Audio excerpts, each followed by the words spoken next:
ఆయన ఎమ్మెల్యే, అధికార పార్టీ నుంచి బంపర్ మెజారిటీతో గెలిచిన శాసనసభ్యుడు, ఏకంగా డిప్యూటీ సీఎం పైనే విజయ బావుటా ఎగరవేసిన లీడర్. కానీ ఇప్పుడు ఆయనకు కాలం కలిసి రావడం లేదు. నియోజకవర్గానికి ఎమ్మెల్యే ఆయన పెత్తనమంతా జిల్లా మంత్రి చేతుల్లోకి వెళ్లిపోయిందట. కార్యకర్తలకు ఏ పని కావాలన్నా మంత్రే చేసి పెడుతున్నారట. దీంతో ఆ ఎమ్మెల్యే లోలోన భగ్గుమంటున్నారు. ఇంతకీ ఎవరా ఎమ్మెల్యే, ఏమిటా నియోజకవర్గం? శ్రీకాకుళం జిల్లా నరసన్నపేట ఎమ్మెల్యే బగ్గు రమణమూర్తి కథ ఇది. మొన్నటి ఎన్నికల్లో వైసీపీ సీనియర్ నేత, మాజీ డిప్యూటీ సీఎం ధర్మాన కృష్ణదాస్ పై అద్భుత విజయం సాధించారు రమణమూర్తి. అయితే ఆ ఆనందం ఎక్కువ రోజులు లేదాయనకు.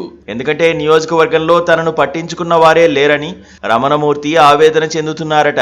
జిల్లా టీడీపీ వ్యవహారాలన్నీ తన అధీనంలో పెట్టుకునే మంత్రి అచ్చెన్నాయుడు నరసన్నపేటపై మరింత స్పెషల్ ఫోకస్ పెట్టారనే టాక్ నడుస్తోంది. ఉమ్మడి జిల్లాలో చాలా నియోజకవర్గాల్లో టీడీపీ గెలిచినా అచ్చెన్న అంతగా ఇన్వాల్వ్ కావడం లేదు. ఎవరి పనులు వారు చేసుకుంటూ వెళ్తున్నారు. ఒక్క నరసన్నపేట పరిస్థితి మాత్రం మరోలా ఉందనే ప్రచారం ఉత్తరాంధ్రలో జోరుగా సాగుతోంది. స్వతహాగా వివాదాలకు దూరంగా ఉండే రమణమూర్తి ప్రస్తుత పరిస్థితిని చూసి కుమిలిపోతున్నారట. ఒక్క తన నియోజకవర్గంపైనే అచ్చెన్న అంతలా ఫోకస్ చేయడానికి కారణాలేంటని రగిలిపోతున్నారట.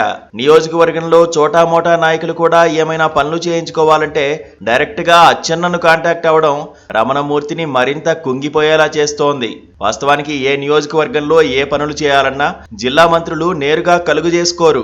సంబంధిత ఎమ్మెల్యే ద్వారానే పనులు కానిచ్చేస్తారు. ఎందుకంటే ఎవరి నియోజకవర్గం వారికి ప్రధానం కాబట్టి. కానీ నరసన్నపేట పరిస్థితి మాత్రం ఇందుకు భిన్నంగా ఉంది. తన నియోజకవర్గంలో ఏ పని చేయాలన్నా తనను లెక్క చేయకుండా అచ్చెన్న వ్యవహరిస్తుండడం రమణమూర్తికి నచ్చడం లేదు. పోనీ అధిష్టానానికి ఫిర్యాదు చేద్దామంటే ధైర్యం చాలడం లేదు. కింజారపు ఫ్యామిలీని తట్టుకుని సిక్కోలు జిల్లాలో నిలబడ్డం అంత ఈజీ కాదు. ఇలాంటి అయోమయ పరిస్థితిలో పడిపోయి కొట్టుమిట్టాడుతున్నారు నరసన్నపేట ఎమ్మెల్యే బగ్గు రమణమూర్తి. లోలోన భగ్గుమంటున్నా బయటికి మాత్రం సైలెంట్ గా ఉండిపోతున్నారు. అయితే ఈ నియోజకవర్గంపై అచ్చెన్న ఫుల్ ఫోకస్ చేయడానికి చాలా కారణాలు ఉన్నాయని చెబుతున్నారు తెలుగు తమ్ముళ్ళు. రమణమూర్తి వయసు రీత్యా వచ్చే ఎన్నికల్లో ఆయనకు టికెట్ దక్కకపోవచ్చనే ప్రచారం జరుగుతోంది. ఆయన వారసులు కూడా రాజకీయాలపై అంతగా ఆసక్తి చూపడం లేదు. ఈ నేపథ్యంలో వచ్చే ఎన్నికల్లో నరసన్నపేట నియోజకవర్గం నుంచి తన కుమారుడిని రంగంలోకి దించాలి అనేది అచ్చెన్న పొలిటికల్ స్ట్రాటజీ అట. అంటే సిక్కోలు జిల్లాలో ఫ్యామిలీ ప్యాకేజీ అన్నమాట. అందుకే ఇప్పటి నుంచే ఆ నియోజకవర్గంపై ప్రత్యేక దృష్టి పెట్టారు అచ్చెన్నాయుడు.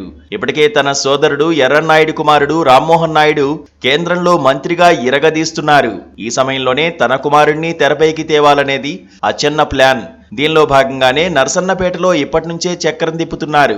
ఈ పరిణామాలతో రమణమూర్తి అనుచరులు రగిలిపోతున్నారు. పోనీ హైకమాండ్ కు చెప్పుకుందామంటే వింటారో లేదోననే భయం. ఎందుకంటే బాబాయి రాష్ట్రంలో కీలక మంత్రి, అబ్బాయి కేంద్రంలో కేబినెట్ మంత్రి. ఆ ఫ్యామిలీతో పెట్టుకుంటే భవిష్యత్తు ఉండదనేది రమణమూర్తి అనుచరుల భయం. మొత్తానికి డిప్యూటీ సీఎంను ఓడించిన తృప్తి కూడా మిగలడం లేదు రమణమూర్తికి. నియోజకవర్గంలో తన కేడరే తన మాట వినకపోతే అధికారులు ఏం వింటారని బాధపడుతున్నారు ఆయన. జిల్లాలో అందరూ ఎమ్మెల్యేలు అధికారాన్ని ఎంజాయ్ చేస్తుంటే ఆయన మాత్రం వింత పరిస్థితిలో చిక్కుకుని కొట్టుమిట్టాడుతున్నారు. బ్యాడ్ టైం అంటే అలానే ఉంటుంది మరి. పరిస్థితులు మనకు అనుకూలించే వరకు వేచి చూడాల్సిందే. అంతకు మించి ఏం చేస్తాం చెప్పండి.